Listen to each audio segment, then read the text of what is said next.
وقتی من ریجکت دادم به تو به من نگفتی که چه اتفاقی تو پرونده من افتاده. گفتی اوکی ما هندلش میکنیم و میریم جلو، ریسابمیت درست میشه. بود بعد از اینکه من ویزام اومد من متوجه شدم این چقدر پیچیده بود، یعنی تو چقدر وقت گذاشتی، چقدر کار کردی که من بتونم از اون وضعیت در بیام. یکی از سخت‌ترین پرونده‌هایی بود که تا حالا انجام داده بودم. یه پرونده سابمیت شده بود با یه بیزنس پلن خیلی عجیب و غریبی که حتی عدداش با هم دیگه نمیخوند.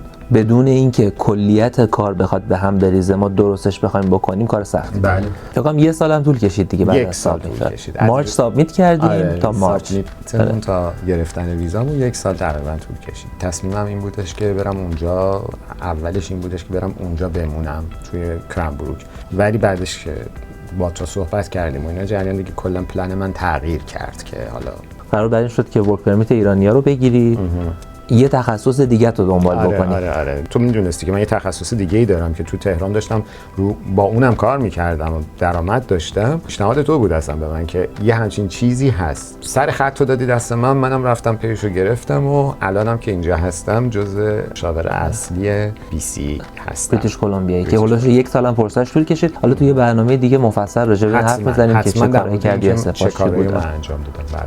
بله. خیلی میتونه کمک بکنه. مرسی. با افتخار. مرسی.